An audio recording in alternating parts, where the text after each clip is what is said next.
Muy bien, bienvenidos al estudio de Pepe Ávila, un lugar, un espacio para estudiar las Escrituras. Y en esta mañana vamos a ver la primera del Sermón del Monte.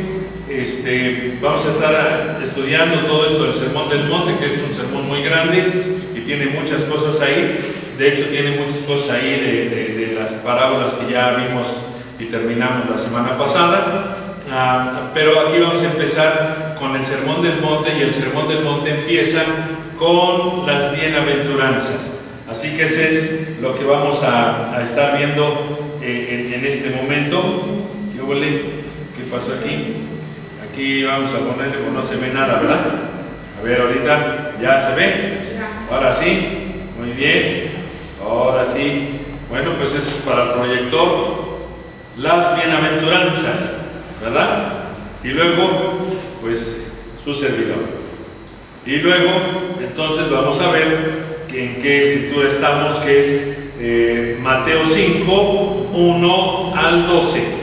Y si tienes tu Biblia lo puedes leer ahí. Y si no, pues acá en la pantalla también yo tengo la versión de la Nueva Biblia de los Hispanos, o ahora se llama Nueva Biblia Latinoamericana, algo así. Entonces, vamos a proceder a darle lectura a este pasaje. Y dice: cuando Jesús vio a las multitudes, subió al monte, y después de sentarse, sus discípulos se acercaron a él, y abriendo su boca les enseñaba, diciendo: bienaventurados, o sea, felices los pobres en espíritu, pues de ellos es el reino de los cielos.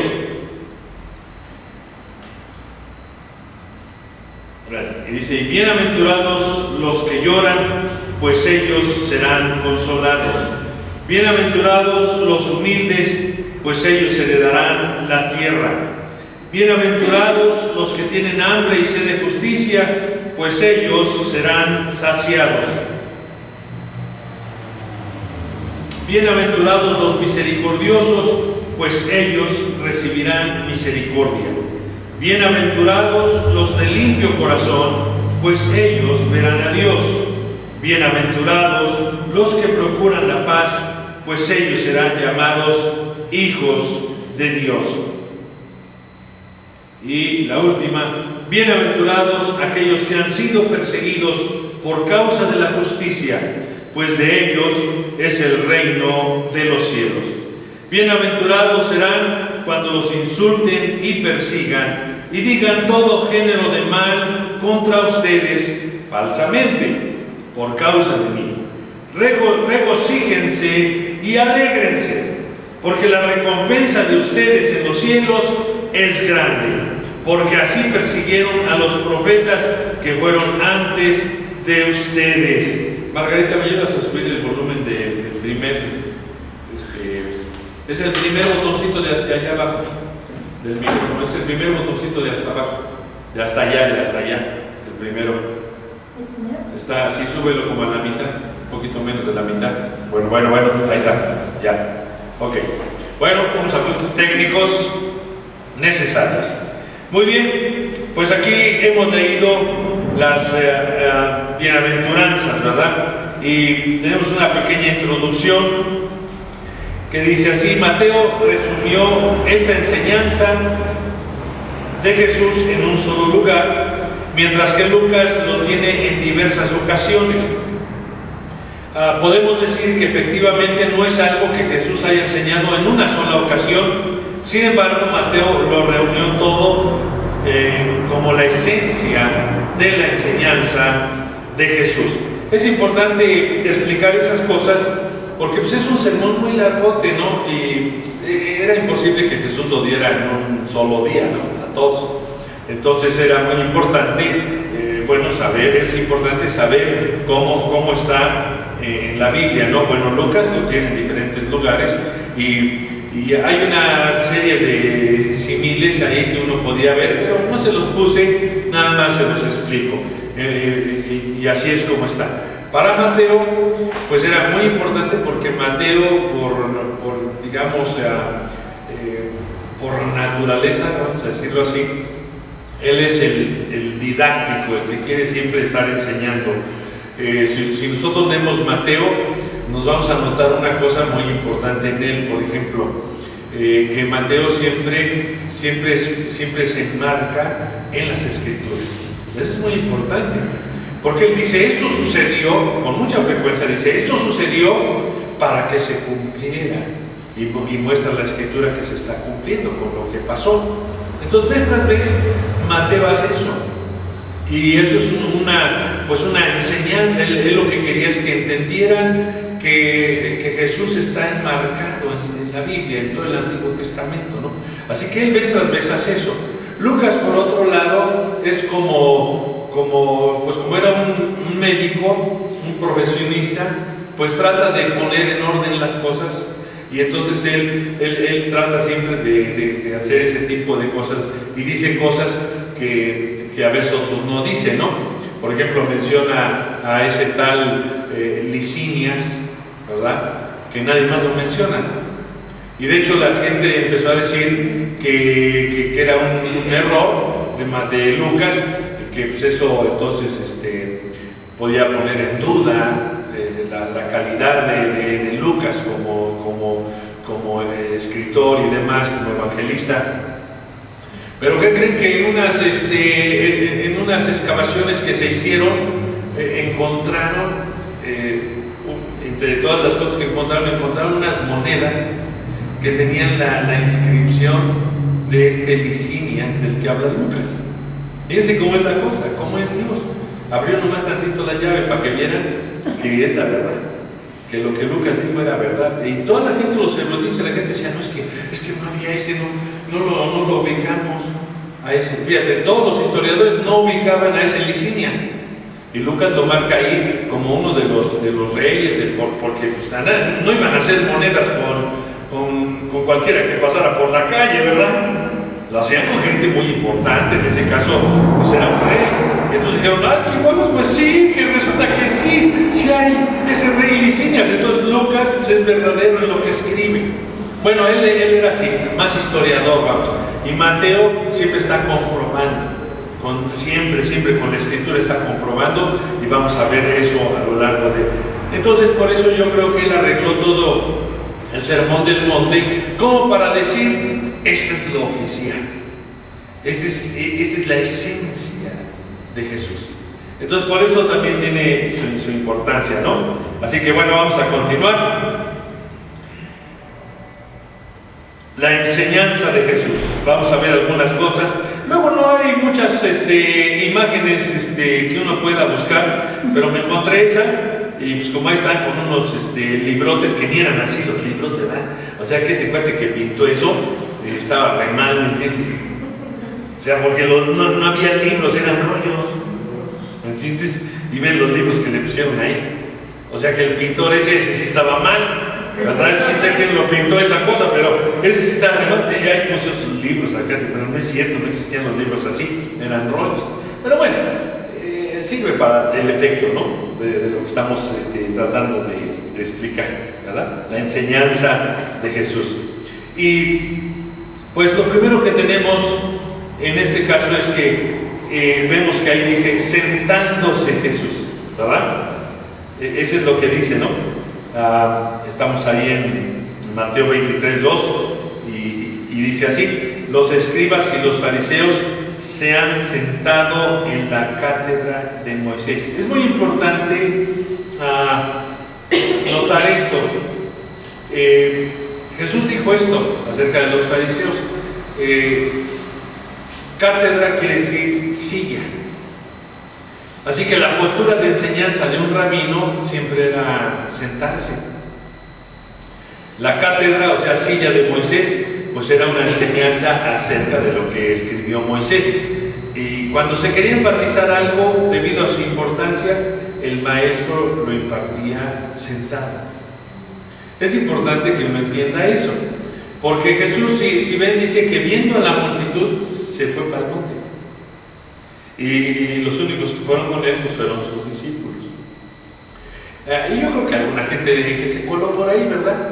Pero se fue porque quería decirles algo a sus discípulos. En otras ocasiones encontramos que Jesús dice que se apartaba y se llevaba a los discípulos. No siempre le funcionaba, porque siempre le encontraba a la gente, ¿no? Y pues ya le llegaban y pues ya ni modo. Pero él lo que quería era descansar, por un lado, y por otro lado, pues también platicar con los discípulos y enseñarles cosas a ellos que estaban con él, ¿no? Es como cuando llegó a la casa ¿se acuerdan cuando llegó a la casa de Lázaro, verdad? Llegó y que entonces pues se sentó ahí estaba. Lo que él quería era descansar, ir a ver a sus amigos, ya iba rumbo a su muerte, ¿no? Entonces quería pasar un tiempo con sus amistades, con sus amigos que los amaba mucho, a Lázaro, a Marta, a María. Y bueno, llegó a la casa y lo que quería era descansar. Pero Martita, ¿verdad? Estaba toda acelerada, ¿verdad? Y haciendo un resto de ruido ahí en la cocina con los trastes y todo. Entonces, realmente no lo dejaba descansar, ¿no? María, pues yo creo que entendió mejor ese punto y fue y se sentó a sus pies, ¿no? Mientras Marta hacía un resto de ruido con todos los trastes ahí. Y todavía fue y le dijo, oye, pues, ¿no le puedes decir a mi hermana que me ayude? Bueno, pues sí, la cosa es estar aquí tranquilo, no que estés haciendo tanto ruido. A veces no entendemos las cosas, ¿verdad? De por qué. Bueno, aún Jesús necesitaba tiempos para descansar. O sea, es la verdad. Porque pues, era humano como nosotros también. Así que, bueno, por eso dice ahí, sentándose. Porque lo que les iba a decir era importante, entonces ellos tenían que considerar eso también, ¿no? Entonces, tenemos que dice, abriendo su boca. Pues claro que tiene que abrir su boca, porque nadie puede hablar sin abrir su boca. Pero también aquí no estamos hablando de una frase ornamental simplemente, ¿no? Sino estamos hablando de algo que significa otra cosa, ¿no? Mateo 5:2 nos dice, ¿dónde está Mateo 5:2? Y abriendo su boca les enseñaba diciendo. Así que no es meramente una frase ornamental para el escritor, sino que significa que lo que se va a decir es algo importante, que es una declaración de una persona que está abriendo su corazón para comunicar lo más profundo de ella. De manera que es la comunicación de cosas fundamentales para compartir su visión y su misión, ¿verdad? Entonces era lo que quería con los discípulos, por eso subió al monte y por eso quería hablar con ellos, ¿verdad? Y supongo que tenía otro público también, porque era muy difícil que lo dejaran solo realmente, ¿no? No entendían que también él necesitaba tiempo y necesitaba tiempo para estar con sus discípulos y todo. Bueno, pero de todos modos, si estaban ahí, pues de todos modos les enseñaba, ¿no?, lo que tenía que haber. Entonces, ¡qué felices son! Esa es la traducción. ¿Sí está feliz o no? Sí. Bueno, parece, ¿verdad? ¿Quién sabe? Parece feliz, ¿verdad? ¡Qué felices son! Es lo que tenemos que ver que en las bienaventuranzas, esa palabra bienaventurado, pues deberían de haberla traducido así, porque más a lo que nosotros somos, ¿no? Nadie de nosotros habla así, bienaventurado eres, ¿verdad? O sea, esa palabra quiere decir feliz. Entonces lo que Jesús estaba diciendo, qué felices son. Y de paso a describir una serie de cosas que él considera que esa es verdadera felicidad para las personas. Nosotros no siempre consideramos verdadera felicidad esto, ¿eh? Sin embargo, Jesús dijo que esto debería ser felices a las personas. Es muy importante eso. ¿Por qué? Porque nosotros tenemos que quitarnos ciertas ideas que tenemos con relación a la felicidad. Para muchos la felicidad pues es tener lo que quieren, es obtener cosas que están buscando todo el tiempo, es pues tener un estatus, tener pues sí, no sé, tener para irse de vacaciones, yo no sé, ¿no? O tener para comprarse algo que quieren. Entonces, eso les proporciona felicidad. Pero ustedes saben que ustedes compran una cosa así muy bonita que querían y la compran y después de un poquito de tiempo, pues ya como que ahora ya quieren comprar otra, ¿no? Porque pues esa ya no da más felicidad. Entonces hay que estar compre cosas porque ya no le dan felicidad a las personas. Entonces, bueno, ese es como nosotros entendemos la felicidad. Hay que ver, y vamos a ver con todas las bienaventuranzas cómo Jesús entendía la felicidad. Y cambiar nuestras formas de entender esto, pues nos ayudaría mucho más. Yo creo que la felicidad no es una ausencia de problemas como muchos creen, sino el punto de gobernar los problemas, de estar sobre los problemas, sino que los problemas estén sobre uno. Entonces, no es ausencia, sino es saber gobernar a esos problemas, ¿no? Que esos problemas no se le trepen encima a uno. Bueno, pues entonces vamos a ver la primera bienaventuranza, la definición primero. Estas bienaventuranzas, si ustedes se fijan, no están para el futuro. Él está hablando, dice, del presente. Felices son ahora las personas que estén en esta condición. Así que las bienaventuranzas no son para el futuro, sino son para el presente. No son profecías, sino son exclamaciones, ¿verdad?, que hizo Jesús de lo que puede ser. Nos hablan de la felicidad de ser cristianos, que no siempre entendemos. La felicidad humana depende de las situaciones que son muy cambiantes, como les dije hace ratito, mientras que la felicidad cristiana nada puede afectarla. La verdadera felicidad cristiana no hay nada que pueda afectarla, porque es el gozo del Espíritu. Fíjense, hay una diferencia. La felicidad humana radica en las emociones de las personas. Nuestras emociones son muy cambiantes. La felicidad cristiana radica en el Espíritu, en el gozo del Espíritu. Entonces son dos cosas diferentes. Fíjense la ubicación donde está una cosa y otra. La felicidad humana radica en nuestras emociones.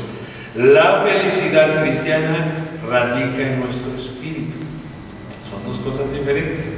Entonces, por lo tanto, nada puede afectarlo. Y, por supuesto, en nuestro espíritu es donde el Espíritu Santo puede comunicar y puede hacer cosas, ¿verdad? Y Él pone ese gozo del Espíritu Santo en nuestro espíritu, que es radiante aún en medio del dolor, ¿verdad? Ni siquiera el dolor, ni siquiera las cosas lo pueden destruir, porque lo vimos con Jesús. Jesús ahí en la cruz, estando lastimado, estando verdaderamente sufriendo, porque pues, realmente ya saben que lo crucificaron, pero él estaba deshecho, ¿verdad? No es como las fotos que vemos. Él estaba absolutamente deshecho, porque los látigos esos que usaban luego le ponían en las puntas como huesitos o como vidrios, ¿verdad? Y cada vez que le daban un latigazo, pues le arrancaban un poco de carne, ¿no? Le dieron 39 latigazos, imagínate. Y esos látigos eran como de varios, ¿me entiendes? O sea, de varias cuerdas. Y en cada puntita, pues tenía un huesito o tenía un vidrio. Bueno, imagínate, dan un latigazo de esos, pues daban 39, porque decían los judíos que no deberían de azotar a una persona más de 40 veces, entonces daban 39 azotes. Hazme favor, muy religiosos, muy formales con eso, ¿verdad? Pero yo quiero que veas que Jesús realmente tenía deshecha la espalda. Absolutamente. Y Él estaba desnudo. Bueno, las fotos que nos ponen, ¿verdad? Ya que lo ponen con así como una batita o algo así que tenía aquí, no. Pero en realidad Él estaba desnudo. Lo que lo cubría era su propia sangre. Le pegaron estos cuates, los romanos, con una caña, una caña, pues era una cosa, un palo, ¿me entiendes? Y le pegaron en la cara, le dieron de bofetadas. Es decir, fíjense cómo se cumple esa profecía que decía en el Antiguo Testamento: le miraremos más sin atractivo para que le recemos. La gente que lo miraba decía: ¿Cómo va a ser este el rey? ¿Cómo va a ser este el salvador del mundo? Ven cómo está, bien amolado ahí, ¿no? Entonces, y luego le pusieron esa, aparte de estar todo lastimado la cara, todo hinchado, todo irreconocible de la golpiza que le dieron los romanos, porque eran soldados fuertes, gente muy fuerte, no estaban jugando. Le pegaban y le daban bofetadas, lo escupían y todo eso, le daban con la cañas en la cabeza. O sea, el man estaba... Quiero que veas cuál era la situación de Jesús en la cruz, ¿no? Entonces él estaba desnudo, pero lo que lo cubría era su propia sangre que escurría por todos lados. Y luego le ponen una corona de unas espinotas de este pelo, a fuerza, porque ni modo que nada más así se la acomodaron como tocado, no, se la metieron a fuerza. Entonces ven, él estaba sangrando completamente. Luego le meten los clavos acá, porque dice en la mano, pero en la mano todos le ponen aquí, pero no, aquí es donde los crucificamos. Si te ponen aquí, estos muy frágiles, estos huesitos, y te caes. No, los ponían aquí, en medio de los huesos, aquí les ponían el clavo. Entonces estaba crucificado ahí y en los pies para sostenerse en esa cosa. Y lo curioso de todo esto, lastimado así en ese extremo, él dijo: Padre, perdónalos porque no saben lo que hacen. Digo, otra persona no hace eso, pero él nos enseñó que así es como un cristiano es. Él dijo: Padre, perdónalos porque no saben lo que hacen. Así que tenemos que entender esta parte, ¿verdad? De que él mantenía su gozo adentro. Entonces, algo inquebrantable, no se podía quebrantar. Dice aquí: y los discípulos estaban continuamente llenos de gozo y del Espíritu Santo. Ese debe de ser nuestro estado. No siempre lo es, porque pues a veces no leemos la Escritura con propiedad y a veces pues nos saltamos estas cosas, pero debemos entender que esta es la realidad que debe normar la vida de un cristiano, ¿verdad? Tener gozo y además estar llenos del Espíritu Santo todo el tiempo. Así que estas bienaventuranzas no son para el futuro, sino para el presente, ¿verdad? Y nada puede afectar este gozo del Espíritu, que es radiante aún en medio del dolor, ¿verdad? Ahora dice: ¡qué felices son los pobres en espíritu, porque de ellos es el reino de los cielos! ¡Qué felices! Fíjate, esa es una exclamación, es lo que él dijo. Y ya cuando le ponen bienaventurados, es una palabrota ahí que pues entonces no, como que no lo vemos así. Ahora, siempre tenemos una pequeña problemática cuando vemos las bienaventuranzas por las cosas que dicen. Por ejemplo, aquí dijo: los pobres en espíritu. O sea, no dijo los pobres en dinero, no, los que no tienen nada. Fíjate lo que dijo: los pobres en espíritu. ¿Y a qué se referirá eso? Pobre en espíritu, en todo caso, describe al hombre que sabe que la felicidad no se encuentra en las riquezas, ni en las posesiones, ni en su estatus social, pero sabe que solo Dios puede ayudarlo y darle esperanza y fortaleza. Así que las cosas no significan nada, pero Dios significa todo.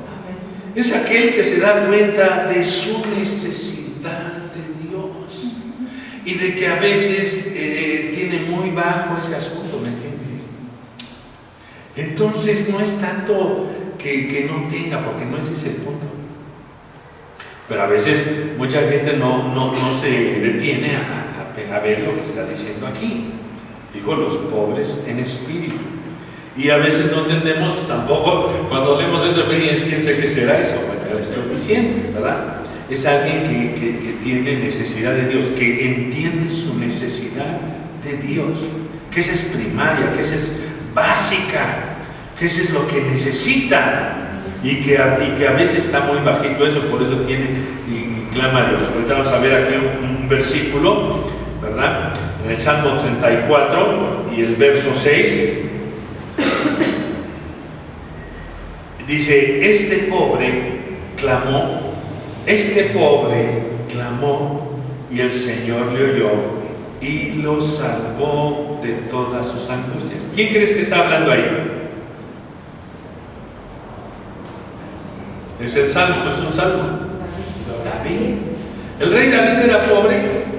No, ¿cómo iba a ser pobre si tenía un tesorote ahí? Tenía un tesoro para Dios en el templo y tenía su tesoro particular. Él tenía su tesoro de todas las batallas. Y pues, acuérdense que él fue un hombre de muchas batallas. Él peleó contra mucha gente, ¿no? Salomón no tuvo un reino más de paz, pero él, pues, para establecer eso tuvo que pelearse con un montón de gente, ¿verdad? Así que, como Dios le daba victoria, pues él tenía pues ahí un tesorote bien grandotote, ¿no? Un montón de cosas, ¿no? ¿Sabes? Eso es lo que te digo. Fíjate, él siendo tan rico, como digo aquí, este pobre clamó al Señor. Este pobre. ¿Por qué? Porque todas esas cosas que él tenía, ser rey y todo ese rollo, no le ayudaban para nada en la cuestión de la relación con Dios. Entonces él entendía que él tenía esa necesidad espiritual. Si él lo entendía, pues nosotros con mayor razón. Si él entendía así su pobreza espiritual y clamaba al Señor, pues nosotros también tenemos que verlo. ¿Ven? Entonces es más fácil entender qué dijo Jesús con eso, ¿verdad? Los pobres en espíritu. Muy bien. Vamos a la siguiente, que dice: ¡qué felices son los que lloran, pues ellos serán consolados! Bueno, ¿a quién le gusta llorar? Pues eso no es para nosotros ninguna felicidad, ¿verdad? Cuando alguien llora es porque pues alguien le pisó los callos o algo, ¿no? ¿Verdad? O sea, ¿quién quiere eso? Sin embargo, entiendan, Jesús, vean lo que dijo: qué felices son los que lloran, porque ellos serán consolados por Él. Eso es maravilloso. En el dolor más grande, en las cosas más grandes, ahí está Dios, que es lo que siempre se nos olvida. Él es el que quiere consolarnos. Además, Él es el único que puede realmente consolarnos. La gente, cuando tiene una situación, pues es difícil, ¿no? A veces hasta uno, cuando vas a alguna cosa que no sabe uno ni qué decirle a las personas, ¿no? Se le murió el esposo, el hijo, alguien, y luego no sabes qué decir, ¿no? Entonces, porque se siente como una complicación, ¿no? ¿Qué le digo? Yo, como siempre, pienso en eso cuando me encuentro con esas cosas. Yo me acerco, le doy un abrazo y le digo: yo te acompaño en tu dolor. Es lo mejor que me ha salido, para no decir tonterías, porque empezamos a balbucear o decimos barbaridad, porque a la mera hora decimos una barbaridad. Entonces yo mejor digo: te acompaño en tu dolor, ¿verdad? Y pues ya le dije algo, ¿verdad? Pero es complicado eso. Ahora que yo le acompañe, pues ¿de qué le sirve, no? Dice, pero que Dios le acompañe, que Dios le consuele, esa es otra cosa. Eso es lo que necesitamos entender, que debemos de depender de Dios, ¿verdad? Ese es el asunto. Entonces la palabra llorar en el griego describe el dolor y sufrimiento que hace que las lágrimas salgan. Es decir, es la persona que ha experimentado la tristeza más grande que pueda haber en la vida. Y también, más importante, describe a la persona que se avergüenza de su pecado y su maldad, y que sabe que solo el perdón divino puede restaurarlo. O sea, estas dos cosas pueden estar en esta parte de llorar. O porque tienes un dolor muy grande, o porque se avergüenza uno de su pecado, ¿verdad? No se congratula uno de hacer barbaridades, ¿no? Sino que dice: ayúdame, Señor, ayúdame, Padre, porque sin tu ayuda, ¿yo a dónde voy? ¿Yo qué hago, verdad? Salmo 32:1, fíjense cómo nos dice el Salmo 32:1: cuán bienaventurado, cuán feliz es aquel cuya transgresión es perdonada, cuyo pecado es cubierto. ¿Viste? O sea, sí es importante esta bienaventuranza, porque es a lo que Jesús se refería, ¿verdad? sea por un dolor, o sea porque te avergüenzas de tus acciones y de cosas que has hecho, bueno, de cosas que están ahí en tu haber y que no son muy buenas, bueno, hay que descargarlas en Dios. Y aún esas cosas pueden producir lágrimas de arrepentimiento, ¿me entiendes? O lágrimas de dolor, porque pues, hay muchas cosas que... O sea, Jesús no dijo que nos iba a quitar el dolor, ¿me entiendes? Fíjate la diferencia, Él dijo, serán consolados. Nunca Jesús dijo que los que le siguieran, pues les iba a ir muy bien y todo, no, nunca dijo eso. Nosotros no sé por qué lo hemos malinterpretado, pero Él nunca dijo eso. Pero Él sí se comprometió a estar con nosotros en las situaciones de conflicto, en las situaciones más difíciles. Él se comprometió a estar con nosotros. Y eso es importante, porque es verdad que Él está con nosotros. Sí es verdad, sí es verdad. En las situaciones más difíciles. Yo me recuerdo de Margarita cuando aquella vez, ya lo he platicado, pero bueno, ustedes a lo mejor no se los he platicado. Entonces, ella la operaron y entonces el intestino se quedó parado y entonces no funcionaba. Entonces yo estoy ahí en el cuarto con ella, y llega el doctor que decía que era la eminencia, que sepa Dios que estaba llena su pared de todos sus diplomas y todos sus estudios. Cuando lo fuimos a ver a su consultorio, pues todo lleno. Entonces estoy en el hospital con Margarita, y estoy yo sentado en el sillón, ella está acostada en la cama, y el doctor llega y dice, ay, doña Margarita, ya no sé qué hacer con usted. Ya pregunté a mis amigos, ya consulté mis libros, y no sé qué hacer. Y yo en el sillón dije, bueno, no, pues no es la eminencia. Si esta es la eminencia y no sabe qué hacer, ¿ahora qué hacemos aquí? ¿No? Entonces yo ahí en silencio en el sillón dije, ayúdame, Señor. Ayuda a mi esposa, Señor. Ayúdanos, ayuda al doctor, para que sepa. Así estaba yo clamando en mi corazón a Dios en silencio. ¿Y Dios me oyó o no? Claro que sí, Él estaba ahí. Entonces, no sé por qué yo le dije al doctor que a mi esposa no le caían bien ciertos analgésicos. Y eso, cuando dije eso, al doctor se le prendió algo acá adentro. Se le prendió una chispita. Entonces dio indicaciones a la enfermera, rápido, que hay que hacer esto y esto y esto. Y entonces le empezó a funcionar el intestino a mi esposa. Yo sé, estoy absolutamente seguro que no fue la capacidad del médico, sino que fue Dios, que en ese momento de angustia, de dolor, de desesperación, en un momento dado, no nos deja, sino que está ahí con nosotros. Y que podemos contar con Él. Así que es muy importante, ¿no? Es muy importante. Entonces, felices los que lloran, ¿verdad? Es diferente a como nosotros lo vemos. ¡Qué felices los humildes! Pues ellos heredarán la tierra. En otra versión dice, creo que en la 60 dice los mansos, ¿verdad? Sí. Pero a veces, bueno, es que la palabra original puede ir más hacia este lado de la humildad, ¿no? Y bueno, obviamente la humildad conlleva la mansedumbre, ¿verdad? Eso es así.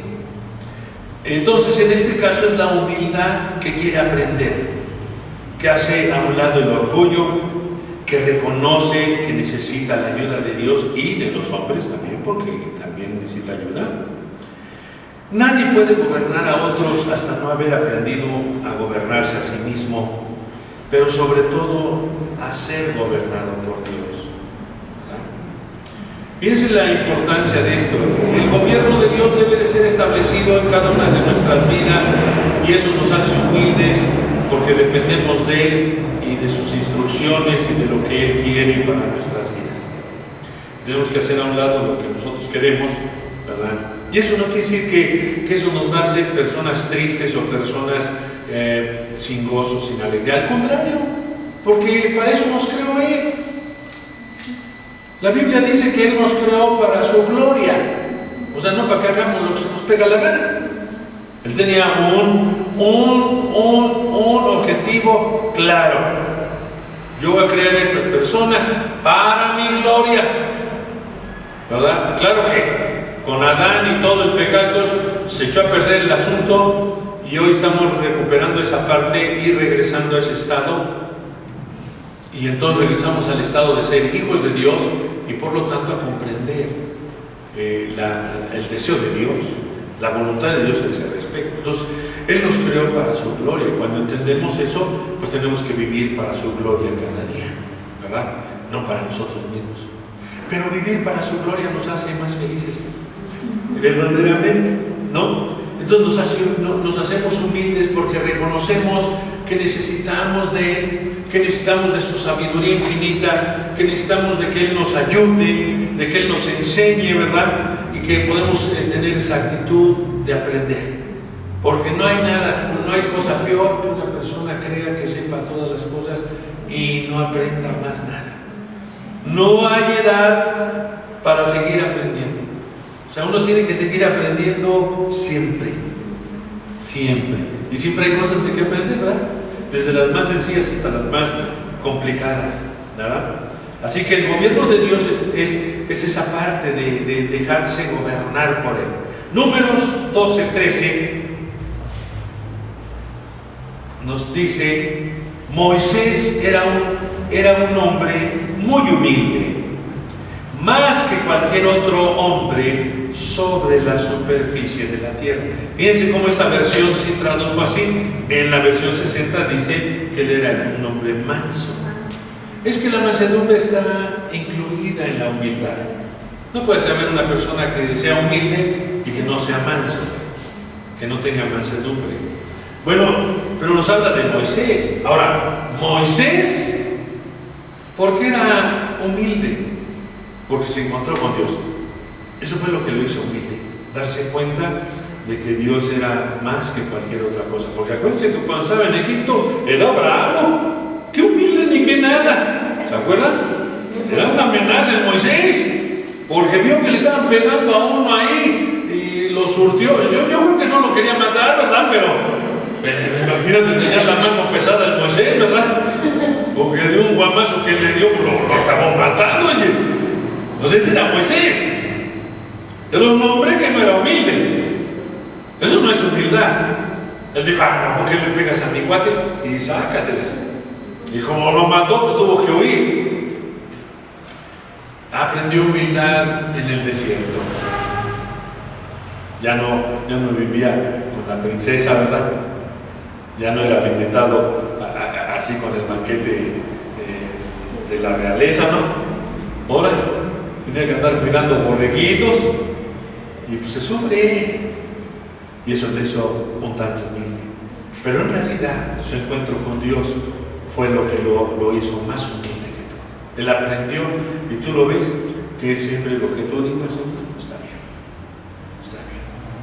Cuando una vez Dios le dice: ¿sabes qué? Apártate, Moisés, voy a matar a todo el pueblo y voy a hacer una nación de ti. Otro, sin humildad, hubiera dicho: así está bien. Porque eso me caen gordos, porque cada rato me quieren apedrear. No, pero no dijo eso. Él dijo: no, Señor, no. Si los vas a matar a ellos, mátame a mí primero y ya, si ya no veo yo. Fíjate cómo él ya tenía otro corazón, ¿viste? Totalmente transformado. ¿Por qué? Por su encuentro con Dios le trajo humildad. Entonces él dijo: no, mátame a mí. Y después ya haz lo que quieras. Pero le dijo: ¿cómo vas a matarlos? Y luego después, ¿qué van a decir todos los demás? Que sacaste aquí a las personas nomás para matarlos. Eso van a decir todos de ti. Y Dios dijo: bueno, he escuchado tu voz, Moisés, tú no los vas a matar. Y otra vez estaba todo desanimado él, que entonces quería que les diera cuello a todos, ¿verdad? Y Dios llega y dice: ¿pero cómo va a hacer eso? Y entonces Moisés dice: bueno, está bien, sí, cierto. ¿Me entiendes? Aprendió en su relación con Dios la humildad. Eso es muy importante. Así que, qué felices los humildes, porque ellos heredarán la tierra, ¿verdad? Así que Siempre hay una recompensa. Felices los que tienen hambre y sed de justicia, pues ellos serán saciados. No siempre sabemos lo que es tener hambre o sed, ¿verdad? En realidad, pues tenemos hambre porque ya dieron las 4, ¿no? O algo así, ¿verdad? Pero pues esa no es de lo que está hablando aquí. Hambre, hay muchas gentes que sí, en nuestro mundo, hay muchas gentes que en realidad tienen hambre. No solo tienen hambre, se mueren de hambre. Eso es hambre, que no tienen que comer. Y lo que les den se lo comen, si te fijas. Y todavía en África pues hay muchas situaciones así. En Etiopía hay muchas cosas así, ¿verdad? No siempre sabemos lo que es tener hambre o sed. Por eso a lo mejor nos da trabajo entender una cosa de estas, ¿verdad? Pero en este caso, en el griego el sustantivo es acusativo, que significa que se tiene hambre o sed del objeto completo. Hay otro sustantivo, el genitivo en el hebreo, que uno puede decir, pues tengo hambre o tengo sed y pues nada más de un traguito de agua o un bocadito, ¿no? Pero no está en genitivo, está en acusativo, y ahí es como la totalidad de lo que hay. Tengo hambre de todo eso. ¿Viste? Bueno, son cosas que yo me pongo a estudiar, ¿me entiendes? Y se las comento aquí, ¿verdad? Por la importancia que tiene. Porque está puesto de una manera en la cual es un hambre que va más allá del hambre que conocemos. Es como decir, tengo hambre de todo el pan, en este caso. Tengo hambre de todo, no de darme una mordita, sino de todo lo que haya, de toda la bolsa del pan, ¿verdad? Respecto a la justicia, es querer la justicia total, no cuando conviene, ¿verdad? Porque a veces es cuando me conviene. Cuando me conviene a mí o cuando se afectan mis intereses, entonces sí quiero justicia, ¿verdad? Pero cuando yo afecto a otros intereses, entonces no quiero justicia. ¿Viste? No. Eso sería como en genitivo, ¿no? Nada más un pedacito. Pero hay que entender que aquí está hablando de que se quiere la justicia total. Tengo hambre de toda la justicia, en todo. Así que aquí no es suficiente una conducta impecable. Quiere decir que lo que realmente lo alimenta es la justicia total, absoluta. En todos los ámbitos, ¿verdad? Quiere que haya justicia. Y ustedes saben que vivimos pues en un lugar, ¿verdad? Y no solo aquí, ¿verdad? Porque no van a creer que nomás aquí. En todos lados en este mundo, por ser seres caídos, somos una amenaza verdadera, Y la única cosa, la única solución, pues es Cristo en nuestras vidas, para poder ser transformados, para poder ser cambiados, para poder tener esta hambre de la justicia total. Deuteronomio 16:20 nos dice: la justicia y solo la justicia buscarás para que vivas y poseas la tierra que el Señor tu Dios te da. Fíjate cómo decía. Nada más que a veces no leemos esas cosas, pero el que tiene hambre y sed de justicia, dice, será saciado, se alimentará de esa justicia. Es importante, ¿verdad? Muy importante. La siguiente bienaventuranza dice: felices los misericordiosos, pues ellos recibirán misericordia. Y la palabra hebrea para misericordia es chesed. Su significado es más que simpatizar con alguien o sentirse apenado por la desgracia de otros. Porque, ay, pobrecito, ¿verdad? Pero eso es muy básico, es una cosa. Ay, pobrecito. Mi esposa dice, pobrecito, todos los perros le preocupan. No, todos. Y al pobre veterinario le anda llevando todos los perros. Digo, ya deja al veterinario en paz. No, es que es buena persona él también, pero ella es la que le anda llevando todos los perros. ¿Qué ay doctor, mira este perrito, que quién sabe qué le pasó, y ahí se me lleva al doctor. Yo que el doctor te digo, ya sabes quién no me trae, o le voy a cobrar, no, porque no le cobran. Yo debería cobrarte por cada perro que le lleva. Bueno, pero no estamos hablando de eso. Ay, pobrecito, nos apenamos de lo que le pase a otro. Pues, no creo que es la gran cosa eso. En realidad no lo es. En realidad no lo es. La misericordia tiene que ver con la simpatía. Ese término pues ya se modificó porque pues ya una persona simpática es alguien que es gracioso, que nos cae bien por alguna cosa, ¿verdad? Pero eso no era el efecto. La simpatía era ponernos en los zapatos de otros, ¿verdad? El que más simpatía ha mostrado es Jesús, ¿verdad? Porque se puso en nuestros zapatos. Pero Él fue más allá de ponerse en nuestros zapatos. Él se hizo hombre. Fíjate, ¿cómo crees que Dios, siendo Dios, se hizo hombre? Como una de sus criaturas. ¿Me entiendes? No es algo gracioso, ni es algo bonito, no. Sin embargo, Él lo hizo. O sea, tomó nuestro lugar. Así que esta palabra que les estaba hablando significa entrar en otra persona para poder ver lo que ve y siente esa persona, lo que piensa. En otras palabras, es hacernos uno con la otra persona. Es más allá que decir pobrecito. ¿Viste? Ya se me anda acabando la pila, pero nos vamos a ir más rápido a ver si ya acabamos. Así que, entonces, tenemos Santiago 2:13, y fíjense lo que dice. ¿Qué pasó aquí? Él no quiere caminar.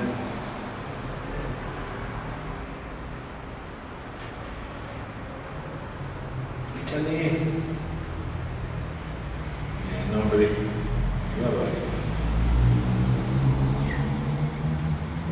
A ver si nos regresamos a una. Luego venimos a esta.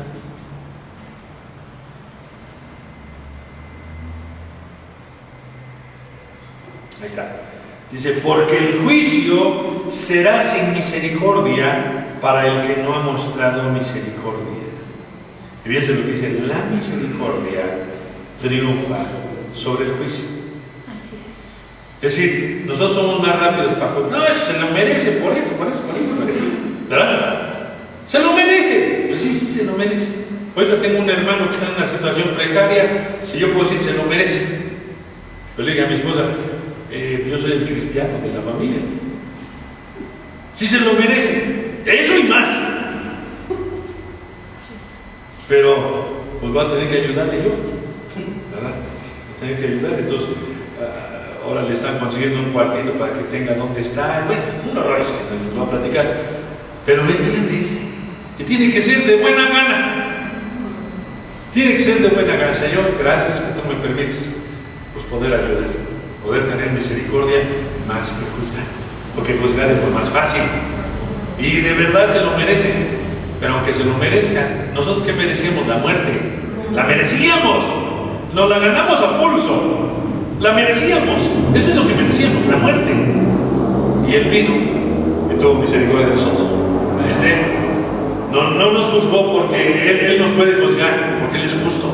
Aun siendo Él justo y nosotros injustos, Él tuvo misericordia de nosotros. ¡Qué barbaridad! ¡Qué cosa tan maravillosa! ¡Qué cosas tan maravillosas de parte! Felices los de limpio corazón, pues ellos verán a Dios. Aquí la palabra griega para limpio es cásaros y significa sin mezcla, sin aleación. Así que esto nos exige un autoexamen. ¿Qué actitud tenemos en nuestras acciones? ¿Queremos servir a los demás o obtener retribución? ¿Queremos hacer algo para ayudar o queremos ser el centro de atención de los demás? ¿Verdad? Debemos de ver qué intenciones hay en nuestro corazón. Vemos lo que estamos capacitados para ver. ¿Verdad? Y eso es lo terrible, porque haz de cuenta, tú sales en una noche estrellada y pues tú sales y ves el cielo y y ay, qué bonito, ¿no? Está la luna, ¿verdad? O ves, dice, ay, cuántas estrellas hay, qué bonitas son, ¿no? Eso es lo que tú ves, pero un astrónomo cuando ve eso, sabe que esa estrella es así, que esa estrella se llama de este modo, que tiene esto, que tiene el otro. Él ve más de lo que yo veo, ¿sí o no? Pues yo nada más veo, ay, qué bonito se ve el cielo. Mientras él ve nombres y cosas de las estrellas. ¿Viste? Sabe más. Cada quien sabe hasta cierta medida y vemos hasta cierta medida. Un corazón limpio nos capacita para ver a Dios.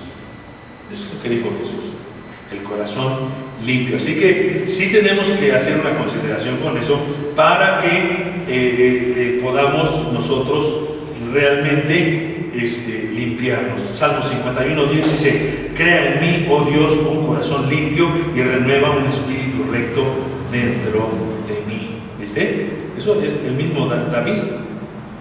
Y David era un hombre que Dios dijo: este es un hombre conforme a mi corazón, y ve cómo era. Es que era un hombre que realmente se autoexaminaba y veía y de todos. Esto es después de que hizo esas barbaridades allá con ¿quién? Con Betsabé, ¿no? Que hizo barbaridades. Pues después de eso, él entró en esta parte de autoexamen y dijo: no, me siento reguerre feo, man. Bueno, claro que Natán tuvo que ir a decirle, ¿verdad? Porque él andaba recontento. No, sí, no pasa nada aquí. No, ¿cómo no? Y Natán le dijo: ¿cómo que no? Y fíjate, él le dijo algo y él juzgó y dijo: merece la muerte. Le digo: ¿qué crees, rey? Que ese hombre eres tú. ¡Ay, qué barbaridad! Él no pensó que estuviera en esa situación, pero eso lo hizo recapacitar y escribió el Salmo 51. Le pidió perdón a Dios, le dijo: ayúdame, Señor, tengo unas barbaridades adentro que ni cuenta me he dado, y ahorita yo me di cuenta que soy un bárbaro. Por eso digo: crea en mí un corazón limpio, Señor. O sea, buscó la ayuda de Dios, no la del psicólogo, sino la de Dios. Muchos van al psicólogo, ¿no? Porque nomás pueden estar platicando y todo lo que quieran. Felices los que procuran la paz, pues ellos serán llamados hijos de Dios. Pues la paz contribuye al bienestar humano. Ser pacificadores, hacer lo mejor que podamos para el bienestar de los demás. Ser pacificadores, conquistar nuestro interior primero, haciendo que nuestro corazón sea totalmente para Dios. Porque si no tenemos, todos tenemos una guerra como civil adentro de nosotros, ¿me entiendes? En la carne y en todo eso, ¿no?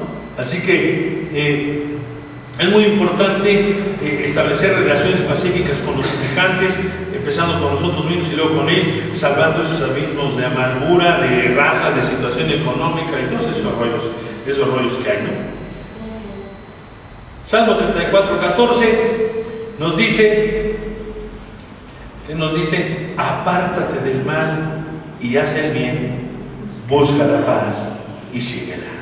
¿Verdad? Ya se me anda acabando la batería, ¿tú crees? Felices aquellos que han sido perseguidos por causa de la justicia, pues de ellos es el reino de los cielos. Jesús puso en claro que no había venido para hacer fácil la vida de los hombres, sino para hacerlos grandes, darles grandeza. Los cristianos de ese tiempo perdían su trabajo, se daba una ruptura familiar, ¿verdad? Eran arrojados a los leones. Nerón mandaba envolver a los cristianos en brea para que iluminaran con antorchas sus jardines. Les cosía, Nerón era una amenaza. Les cosía con pieles de animales y luego los echaba a los perros para que los mordieran y se los desgarraran a mordidas. O sea, pues qué mentes tan malvadas, pero Nerón era así. Muchos de ellos perdieron su vida así, muchos cristianos así. Jesús nunca dijo que iba a ser cómodo, pero él dijo que teníamos la victoria siempre. Según Timoteo 3:12 dice: y en verdad todos los que quieren vivir piadosamente en Cristo Jesús padecerán persecución. Porque en la familia, en el trabajo, los vecinos, los amigos te critican y dicen y no te ponen apodos y que sabe qué, que porque tú no haces lo mismo que hacen ellos y te empiezan a decirte cosas, ¿no? Es la verdad. Se daban rupturas en todos los ámbitos. Así que felices somos, ¿verdad?, cuando somos perseguidos por causa de Jesús. Felices serán cuando los insulten y persigan y digan todo género de mal contra ustedes falsamente por causa de mí. Como Como dije, la familia, los vecinos, los compañeros de trabajo pueden perseguir al cristiano con insultos, bromas pesadas y todas esas cosas que ya sabemos, inventando toda clase de cosas por ser cristianos. Pero en esos momentos debemos de recordar que somos felices por eso. Fíjate, porque está Cristo en nosotros. Porque es porque amamos a Cristo y porque buscamos a Cristo que eso sucede. Porque no somos del mundo. Salmo 69:7 dice: pues por amor de ti he sufrido insultos. La ignominia ha cubierto mi rostro. Así que por amor de ti he sufrido insultos. ¡Qué bárbaro! ¿Verdad? Y eso era David. Él era rey y él podía decir: mátalo, ¿sí o no? Sí. Y en ese tiempo, así era palabra de rey, no como ahora. Pero en ese tiempo el rey podía decir: mátalo, y lo mataba. Pero él no hacía eso. Él no hacía eso. Y terminan las bienaventuranzas con esta cosa que dijo: gócense y alégrense. Así que todas estas cosas, no, aunque pueden ser un motivo para muchos de tristeza, que piensan que pues es lo que como cristianos no tienen que padecer nada. Bueno, eso no es cierto. Jesús nunca dijo eso, ¿verdad? Y debemos de entender eso. Jesús jamás se comprometió a que nos iba a mantener fuera de todas las cosas. Él dijo: están en el mundo, pero no son del mundo, ¿verdad? Así que y hay muchas citas que podemos encontrar que hablan de eso. Pero no sé por qué los cristianos de hoy pues no ven eso. Y no es ser negativos, no es la verdad. Es la verdad. Y todos inventamos un montón de cosas, ¿verdad? Y que si que no les haces nada. Yo digo, desde cosas simples hasta cosas difíciles. Un día salí y en esa cosa del agua, la de afuera del agua, que ponen la del agua, está la llavecita esa para cerrarle, no sé, me la llenaron de azúcar. Ahora aquí como 1 kilo de azúcar ahí, más es un hoyo así. Yo dije: qué raro, ¿por qué harían eso? No sé si es un acto de brujería o de separeo, de echarme acá la sal, en ese caso fue echarme el azúcar, o algo así, ¿no? Yo dije: qué maldosos son. ¿Yo qué les hago? Yo ni me meto con ellos, o sea, los tratamos bien, pero siempre hay alguien. Y no, ay Señor, que le caiga un rayo. Lo tienes que perdonar. Dices: yo perdono, quien haya así, que ya muere, ¿no? Ay, mueres tú ya. Ay, muere, no quiero más. Le saqué el azúcar yo. Isaías 12:3 dice: con gozo sacarás agua de los manantiales de la salvación. De ahí es donde sacamos el gozo. Es agua de vida de los manantiales, ¿cierto? Digo, manantiales de la salvación. ¿Tú eres salvo? ¿Tienes salvación? Pues de la salvación se saca el gozo. La palabra que se traduce como gócense es un derivado de 2 términos que significan saltar muy alto. O sea, es saltar de alegría, lo que dijo Jesús. Cuando todas estas cosas puedan tocar a la puerta de sus vidas, salten de alegría, porque ustedes tienen a Dios y con eso podrán manejar todas las situaciones. Además, como vieron, tiene una recompensa. Cada cosa tiene una recompensa. Son cosas con las cuales aprendemos, y no solo aprendemos, sino que tienen una recompensa.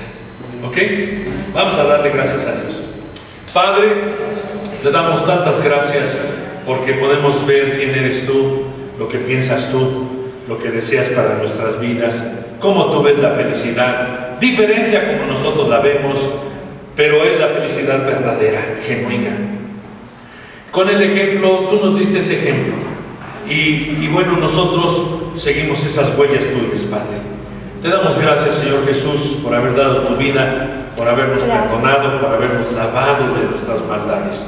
Y ahora nosotros queremos tomar esa fuerza y aprender esto con seriedad, sabiendo que estas cosas tú las dijiste con seriedad también, sentado ahí para enseñarlas, para mostrarles a tus discípulos, y nosotros somos tus discípulos, cómo debemos reaccionar ante las cosas y cómo tenemos una recompensa en cada situación de la vida.